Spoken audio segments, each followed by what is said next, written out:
上次咧就同大家去咗星野 Resort 旗下嘅城市酒店系列 Omo 5大塚，今次咧就再去探索另一間 Omo 3東京赤坂，可以搭車喺東京赤坂站落車，又或者赤坂見附站落車都 OK， 兩邊出咗嚟行都係差唔多距離嘅路嘅啫。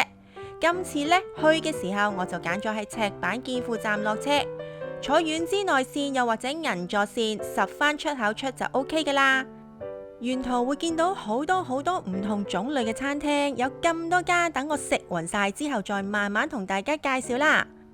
行5分鐘左右，見到呢間裝修得好 oshane 嘅上島咖啡店，就代表我哋到達目的地 Omo 3東京赤坂啊！外觀裝修呢，一貫佢嘅風格呢都係用木嘅，然之後係非常之簡潔乾淨，加埋佢最易認嘅黑色招牌，所以一定唔會認錯嘅。行入 lobby 同大塚嗰間呢就有啲分別啦。首先佢唔需要再搭升降機上去，一入去一階呢就已經係 lobby。不過相對上空間呢就狹窄好多啦，唔好話期望要好似大塚嗰間咁樣有寬闊嘅 cafe 空間，甚至連見到職員企嘅位置呢都比較窄。我哋連想開個篋呢可能都會有啲難度，唔怪得知會有間上島咖啡店同佢 line up 啦。大家呢，如果要食嘢飲嘢就要過去啦。地方雖然細，但係都留翻一個位置介紹翻赤坂附近嘅特色地方，少少嘅おみやげ俾大家試一試。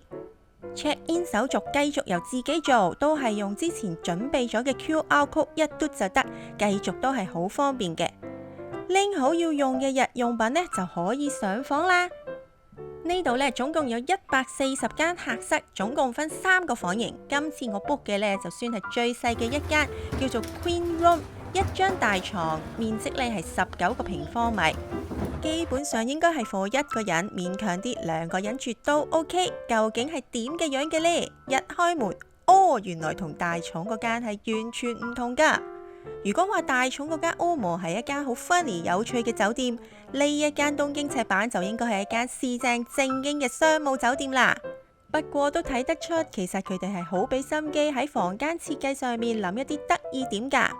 例如房入邊係冇凳冇梳化，不過其實嗰張梳化就係喺個床嘅背脊啊，一直延伸過去成一張 L 字形嘅大梳化。咁樣唔單止係慳咗位添，而且咧仲好適合呢間咁細嘅房啊！咁但係你將個台可以搬過去，咁就可以做工咯。咁佢就相對就冇咗嗰個書台，但係呢一個就可以做個書台。跟住然之後有呢個小小嘅小茶几，咁裏邊就會係一個雪櫃。但係而家好嘅，係呢度可以閂。槍咁就好似閂咗個門咁樣瞓覺，咁就冇咁嘈，即刻靜咗啊！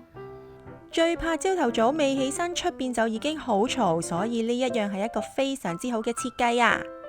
然之後就到呢一個浴室，仲有座廁，同埋剛剛如果細心留意到嘅，會發現洗面盤其實喺出邊，所以呢度唔單止係乾濕分離，其實係乾濕洗面3樣嘢都分開㗎。雖然呢個係佢哋嘅一個小賣點，不過我自己就覺得麻麻地啦，因為嗰個洗面呢係非常之容易將啲水濺落牆，我好怕整污糟佢埲牆啊，會唔會好快就黑晒㗎？房間細就當然冇衣櫃，掛衫嘅都係得門口呢個細細嘅 rack 咋。哇！我幾日都2篋衫，咁點算啊？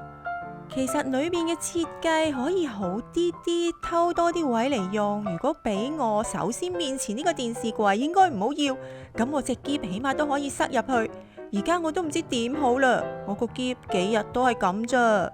可能你會問住大啲會唔會好啲啊？嗱，佢仲有另一款房間呢，就叫做 Twin Room， 其實就大3個平方米，23平方米左右。